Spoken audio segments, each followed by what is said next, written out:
and now is the whole man governed with one. I see, the gentleman is not in your books. No, ere he were, I would burn my study. But I pray you, who is his companion? He is most in the company of the right noble Claudio.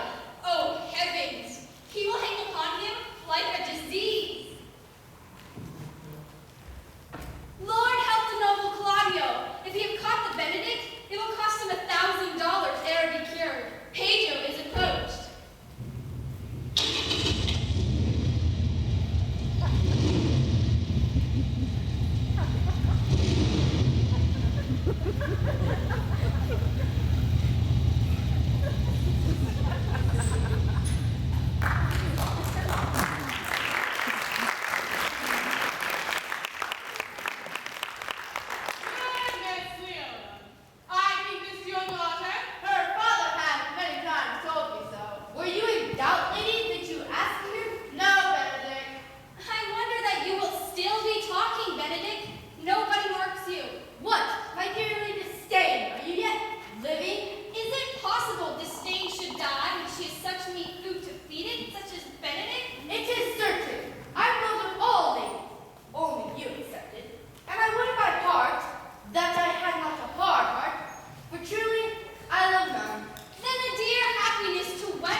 What secret hath held you here that you fall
Why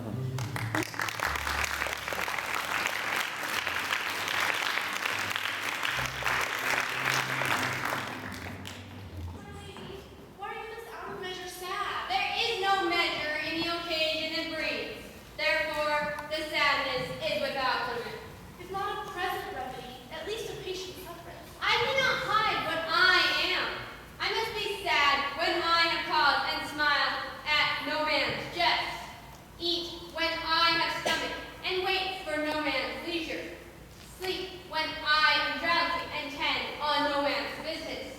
Laugh when I am merry and claw no man in his humor. Yea, but you must not make a full show of this till you may do it without control. You have laid stood out against your brother, and he hath taken you newly into his grace, where it is impossible to take true root, but by the fair weather that you make yourself. I had rather be a cancer in a hedge than a rose in his grace. It must not be denied, but that I'm a plain dealing villain. In the meantime, let me be that I am, and seek not to alter me. What news, Braccio? I can give you intelligence of attended marriage. What, sir, for any model twill mischief on? Marriage is your brother's right hand. Who? The most exquisite, Claudio. Even he, And which way will it seem? married, a hero. I heard that Pedro should woo here for himself, and have a pain here to give it to Claudio. This may prove food to my displeasure. If I can trust him, I bless myself. You are sure and will assist me? To the death, my lady. Let us do the great supper. Shall we go prove what's to be done? We'll wait upon your ladyship.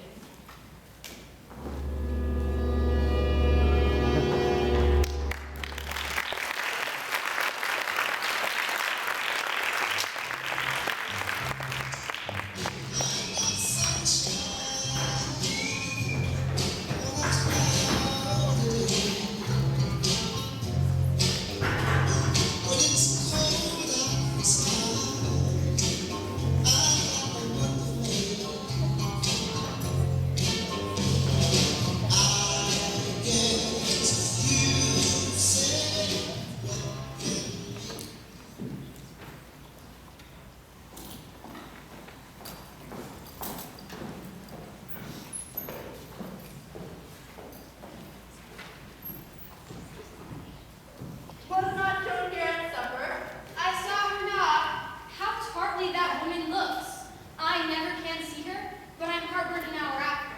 She remained just in the midway, between herself and Benedict. One is too like an image and says nothing. The other, like my lady's eldest son, ever more tattling. By my troth, niece, thou wilt never get thee a husband if thou be so shrewd of thy tongue. I pray God send me no husband, for the which blessing I am at him upon my knees every morning and evening. Lord, I could not endure a husband with a beard on his face. You may light on a husband that hath no beard. What should I do with him? Dress him in my apparel and take him shopping? He that hath a beard is more than a youth, and he that hath no beard is less than a man. And he that is more than a youth is not for me, and he that is less than a man, I am not for him. Well, niece, I hope to see you fitted one day with a husband. Not till God make men out of some other metal than earth. No at all, none. Ah, the revellers are entering. Make good room. And let the dance begin. Ladies, will you dance it out with your friends? I am yours for the dance.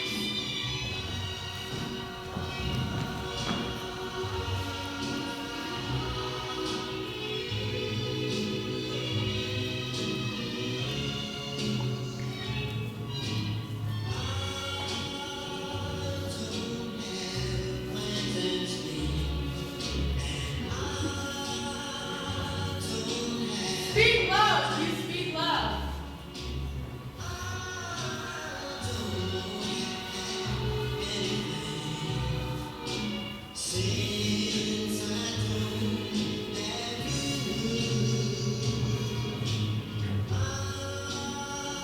Why would you like me?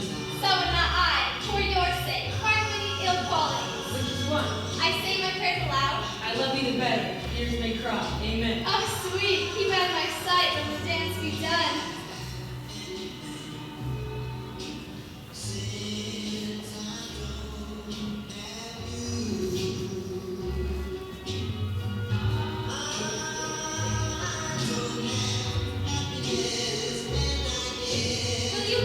tell me who told you so? No, you shall pardon me. Nor will you tell me who you are? Not now. That I was disdainful, and I had my good wit out of the 100-year details. Well, this must have been Benedict that said so. What's he? I'm sure you know him well enough. Did he never make you laugh? Not I pray you, what is he? Why, he's Pedro's jester, a very dull fool. He will please his men and angers them, and then they laugh at him and beat him. When I see the gentleman, I'll tell him what you say. Oh, do. Dinner! Ah, we must follow the others. Get every good thing.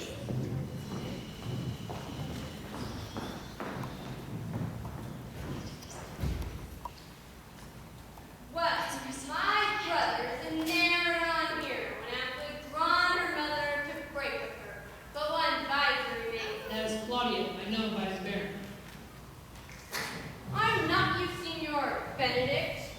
You know me well. I am he. Sir, you are very near my brother. He's never gone here. I pray you, dissuade him from her. She's no equal for him. How know you he loves her? I heard him swear his affection. So did I too, and he swore he would marry her tonight. Let us to the banquet.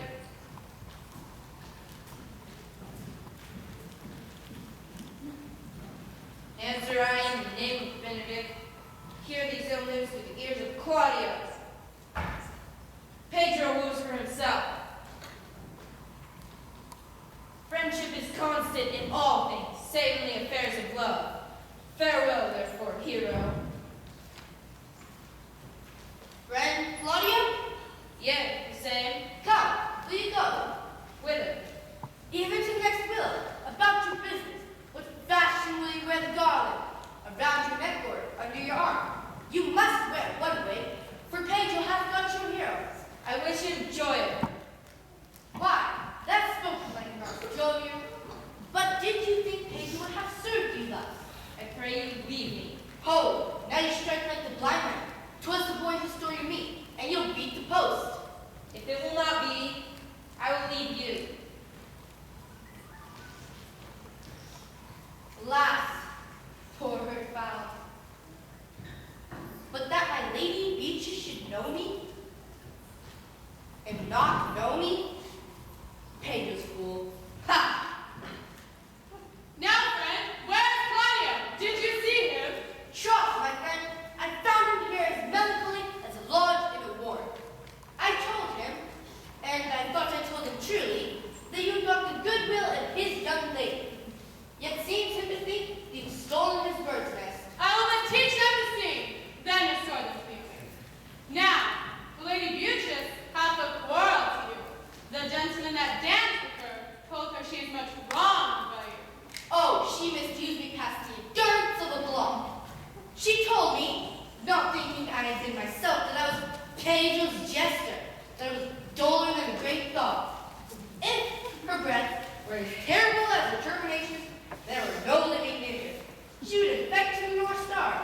I would not marry her, though she were endowed with all that I had left him before he transgressed.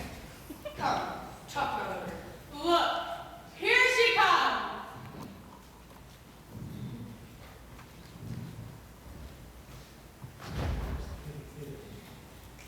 Will you command me any service to the world's end?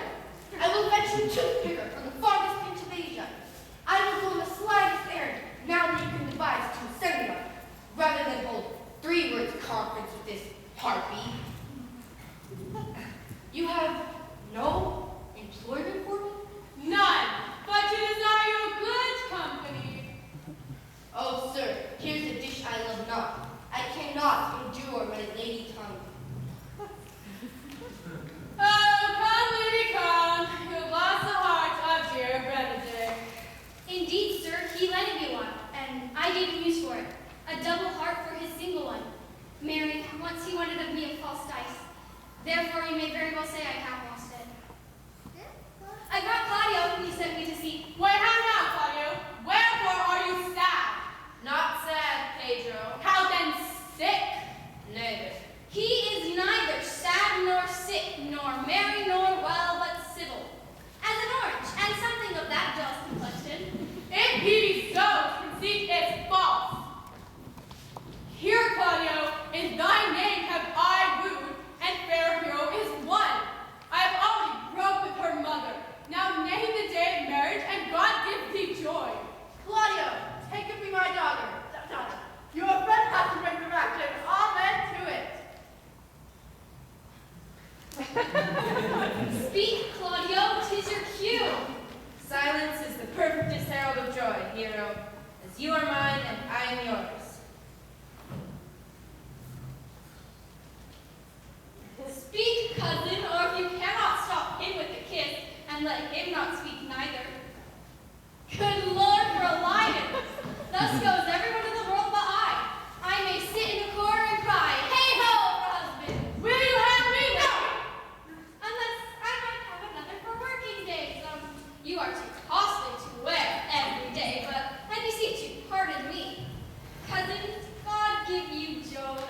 that no dishonesty shall appear in me. Show me, briefly, how.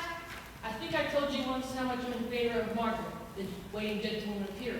I remember. I can, in the instant of the night, appoint her to look at her lady's window. What life is in that to be the death of this marriage? The poison that lies in you. Go you to Pedro's brother and tell him that he hath wronged his honor and married Claudia to a contaminated stale such as Hero. What proof shall I make of that? Proof enough to misuse Pedro, to vex Claudia, to undo Hero and kill Miss Leona. Look you for any other issue? Only to spite them, I would endeavor anything. Go then. Find me a meet hour to draw away Pedro and Claudia alone. Bring them this night before the intended wedding. In the meantime, I will show fashion that Hero shall be absent, and then it shall appear if Hero is disloyalty in all the preparation of the throne. Go to, be cunning, I will put it in practice, and thy fee is $1,000. Be constant in the accusation, and my cunning shall not shame me. I will presently go.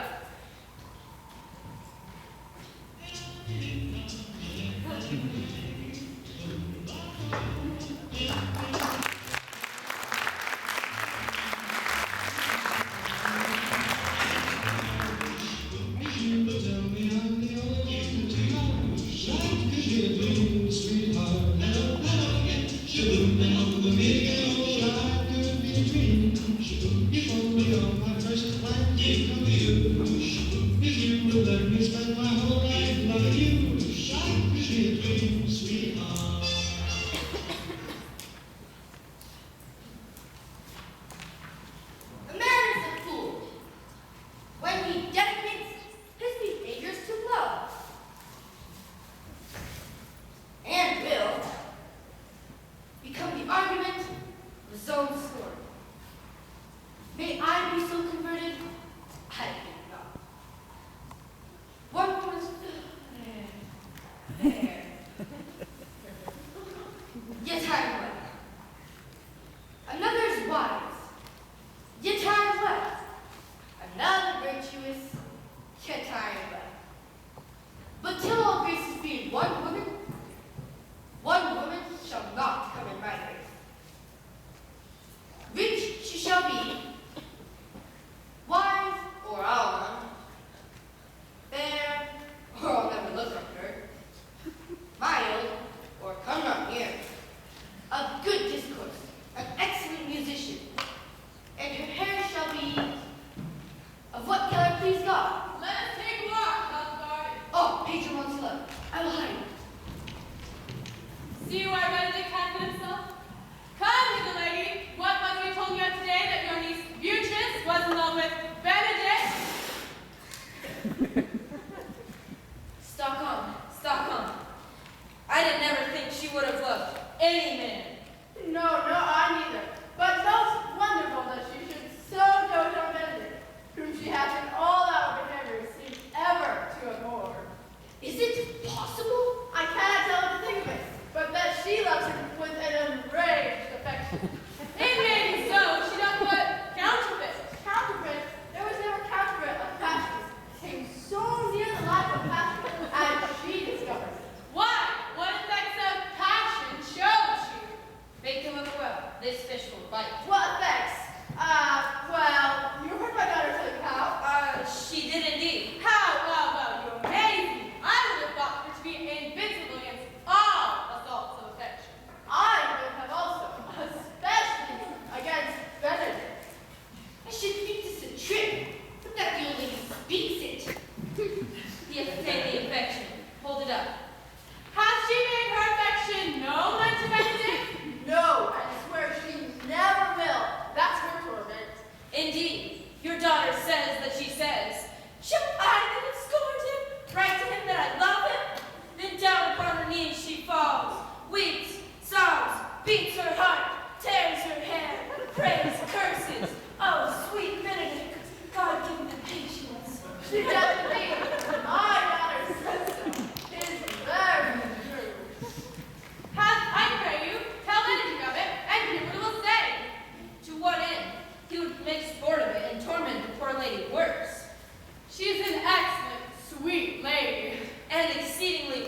love her not.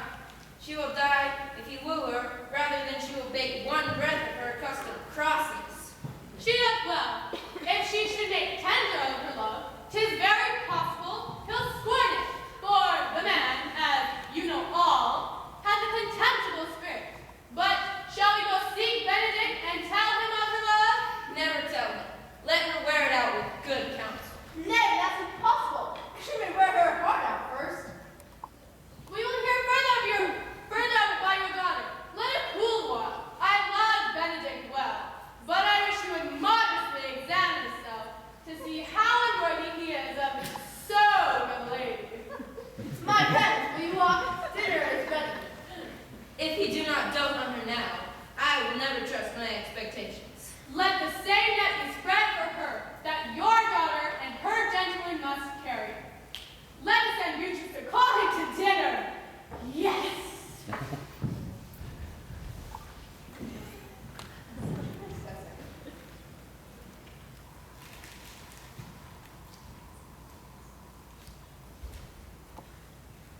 This can be no trick. They have truth of this from Hero. Beatrice, love me? I hear how I'm censored. They say I will bear myself proud. They say too that she'd rather die than give any sign of affection. I did never think to marry. I must not seem proud. They say the lady is fair. 'Tis the truth, and wise, but for loving me. By my troth, I will be morally in love with her. I have railed so long against marriage, but doth not the appetite alter? The world must be peopled. I said I would die a bachelor. I did not think I should live till I were married. Here comes Beatrice. By this day she's a fair lady. I do spy so much of love in her. Against my will, I am sent bid you come into dinner. Ah, I thank you for your pay. I took no more pains for those things than you take pains to thank me. If it had been painful, I would not have come. You take pleasure then in the message. Yea, just so much as you might take upon a knife's point. You have no stomach, sir? Very well. Ha! Against my will, I'm sent to bid you come into dinner. There's a double meaning in that.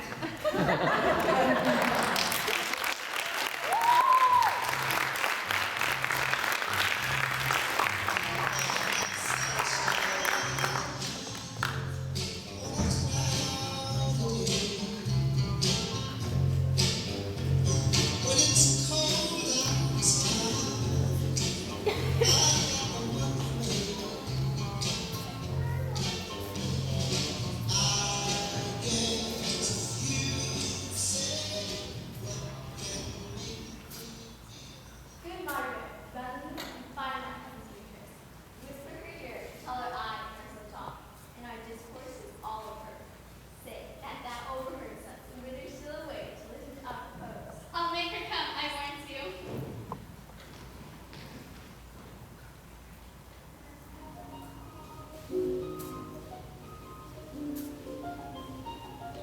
Thank you.